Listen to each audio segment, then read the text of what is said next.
the rest is history, and is literary history with John, the epistles, Revelation. There's a whole lot more for us all. Let's bow in prayer, shall we? Todd, will you come? I didn't plan to say this, and I almost feel it's out of my...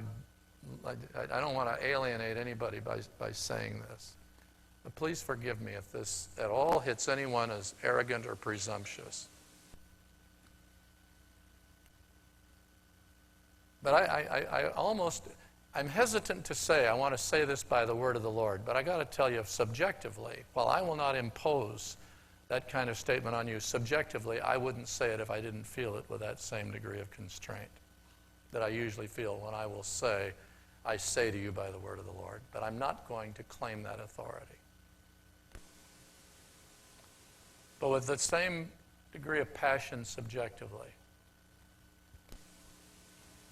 there is in this room right now such a grand body of devoted servants who are raised up to be, in the midst of an evangelical ethos, a people of passion for the supernatural and all the signs and wonders that come with it.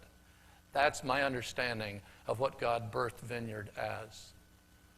People who want to see souls saved and believe that it's the power of the supernatural work of God that makes the cutting edge for that to come about in a society so blinded or so myopic by reason of not only its hollowness and shallowness and emptiness of real supernatural, so much that it seeks for the satanic supernatural as a substitute. And in the face of a church, by and large, so much of evangelicalism that resists the very breakthrough dynamic that characterized the birth of the early church and exploded upon a pagan culture, not by reason of its academic brilliance, but by reason of its supernatural demonstration of power. Not that it was deficient of academic brilliance, but that was not its cutting edge, and it didn't pretend it was the secret to anything. It only was the means of communication to interpret what was way beyond what any person could explain or bring about by human wisdom. So that Paul will say, I did not come to you with the wisdom of man's words, but in the demonstration of the Spirit and power. And there's not anyone in this room that doesn't understand those are your roots. It's what you were raised to be. It's what you're about and what many of you still cherish and live in.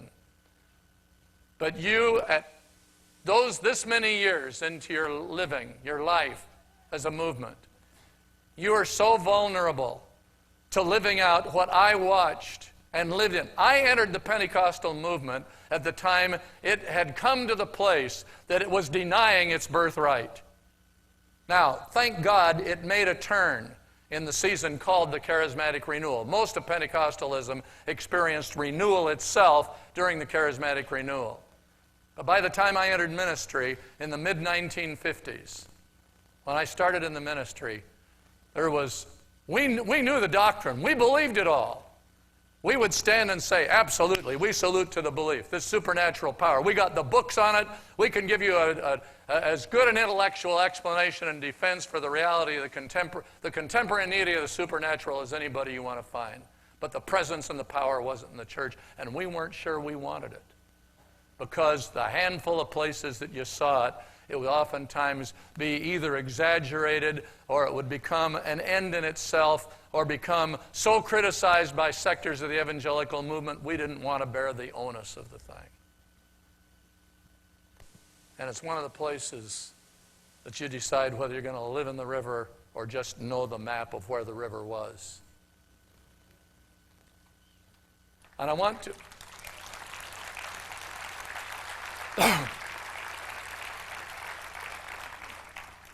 And I want to encourage you to continue the great contribution that is made to all of us by Vineyard scholars and authors, by the Vineyard ethos that characterizes this rich blend of good sense Christianity with a passion for the supernatural and an unwillingness to succumb to the intellectualized approach to the supernatural at the expense of there being a vulnerable exposure to the unpredictable liabilities of moving in the supernatural. And I'm going to tell you, it's never neat. It's never neat. You keep opening the supernatural, and it is never neat. And God will never let it be. There will never be a handbook from heaven that will say, this is the way you can keep it slick. It seems almost instead that God delights in keeping us slightly embarrassed, if not greatly embarrassed at points. So that we become the people that are forced to walk in a humility which itself, if it's retained in true humility, itself keeps open the door of constantly the river flowing. But that has to be renewed regularly, and it has to be renewed as a conscious choice. I think what I need to do is just put a comma and pick up about where I am and resume tonight, because where I am is about 60% through of where I wanted to be. And I want to be sensitive. And beside that, we're not going anywhere other than lunch and other stuff, and just continue. Is that okay? If we just, can we do that?